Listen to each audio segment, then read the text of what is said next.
मिट्टी को चूमकर मैदान में उतरे थे रोहित शर्मा, फिर बदले की आग में जलते हुए मचाई ऐसी तबाही, रोने लगा न्यूजीलैंड। पहली बार कांपे न्यूजीलैंड गेंदबाजों के पैर, रोहित ने अकेले पलट दिया खेल। मुकाबले को बीच में ही न्यूजीलैंड ने फंसा दिया था, गिल को आउट करके माहौल बना दिया था। विराट कोहली का भी बल्ला हो गया था खामोश, मगर रोहित ने पलट दी तकदीर। रोहित के बाद अय्यर ने खोले गेंद के धागे, न्यूजीलैंड के बड़े बड़े गेंदबाज सिर उठाकर भागे। भारत ने तोड़ दिया 37 साल का तिलिस्म, दुनिया का सबसे बड़ा रिकॉर्ड धुआं धुआं हो गया।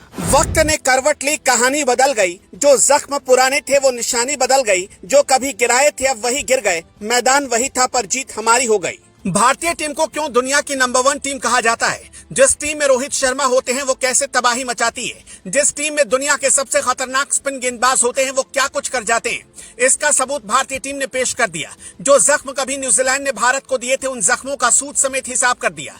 एक दो बार नहीं बल्कि कई बार भारतीय टीम को जख्म देने का काम न्यूजीलैंड ने किया था। साल 2000 में न्यूजीलैंड से फाइनल में भारत को हार मिली थी, लेकिन अब उस हार का हिसाब बराबर हो चुका है और भारत के शेरों ने यह काम कर दिया। रोहित शर्मा के तूफान ने न्यूजीलैंड को ध्वस्त कर दिया। कैसे भारतीय टीम ने जीत की कहानी तैयार की, न्यूजीलैंड कैसे मुकाबले में फिसल गया, क्या कुछ ड्रामा मुकाबले में देखने को मिला, उसकी कहानी हम आपको वीडियो में बताएंगे। न्यूजीलैंड ने टॉस जीतने के बाद बल्लेबाजी करने का फैसला लिया, लेकिन शायद वो भूल गया कि भारत के पास वरुण चक्रवर्ती हैं। शुरुआत में भी कीवियों ने अटैकिंग अंदाज में भारत पर दबाव बनाने की कोशिश की।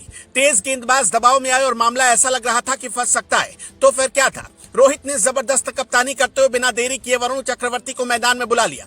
वरुण चक्रवर्ती जैसे ही गेंद के साथ आए उन्होंने पूरी कहानी को पलटने का काम कर दिया। विल यंग का विकेट निकालकर न्यूजीलैंड को पहला सदमा दिया। यहीं से लगातार विकेट का पतन न्यूजीलैंड का होता रहा और जो न्यूजीलैंड गहरी बल्लेबाजी के लिए जानी जाती है वो भारत के स्पिन के आगे ताश के पत्तों की तरह धराशायी होती चली गई। न्यूजीलैंड का कोई भी बल्लेबाज अपने कदम जमा नहीं पाया, क्योंकि भारत की तरफ से जबरदस्त गेंदबाजी हो रही थी। एक छोर से जहां वरुण चक्रवर्ती तबाही मचा रहे थे, वहीं दूसरी छोर से कुलदीप यादव अपने गेंद पर न्यूजीलैंड को नचा रहे थे।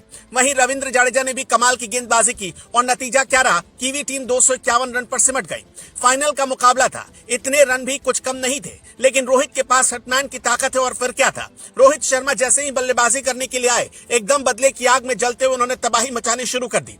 जो कुछ उन्होंने दिमाग में सोचा था वो करके उन्होंने दिखा दिया। अब बल्ले से न्यूजीलैंड को दहला दिया। रोहित शर्मा ने कमाल की बल्लेबाजी करते हुए 83 गेंदों में 76 रन की जबरदस्त पारी खेली। 7 चौके और 3 छक्के उनके बल्ले से आए, लेकिन उनके आउट होने के बाद थोड़ा मुकाबला न्यूजीलैंड की तरफ भी झुकता नजर आ रहा था। दरअसल हुआ यूं कि न्यूजीलैंड ने विराट कोहली को आउट कर दिया था, उसके साथ में श्रेयस अय्यर भी आउट हो गए। अय्यर ने भी कमाल की बल्लेबाजी की, उनके बल्ले से 48 रन निकले। इसके बाद का मोर्चा अक्षर पटेल ने संभाल लिया, लेकिन एक खराब शॉट खेलकर अक्षर पटेल आउट हो गए। इसके बाद रोहित शर्मा और कोच गौतम गंभीर भी नाराज नजर आए, क्योंकि उस दौरान उस शॉट की कोई जरूरत नहीं थी। लेकिन इसके बाद का काम केएल राहुल और हार्दिक पांड्या ने कर दिया। पांड्या ने आखिर में क्या तूफानी बल्लेबाजी की, मगर जो भी रहा हो, इसके बाद भारत की तरफ से कमाल की बल्लेबाजी बाकी के बल्लेबाजों ने की और भारत ने 37 साल के कलंक को धुलने का काम कर दिया। 37 साल तक भारतीय टीम फाइनल में न्यूजीलैंड को हरा नहीं पाई थी, लेकिन चैंपियंस ट्रॉफी के मुकाबले में पूरी कहानी पलट गई। न्यूजीलैंड ने 1-2 जख्म देने का काम भारत को नहीं किया था, बहुत सारे जख्म न्यूजीलैंड ने दिए थे। याद होगा कि घर में ही न्यूजीलैंड ने भारत को हराने का काम किया था।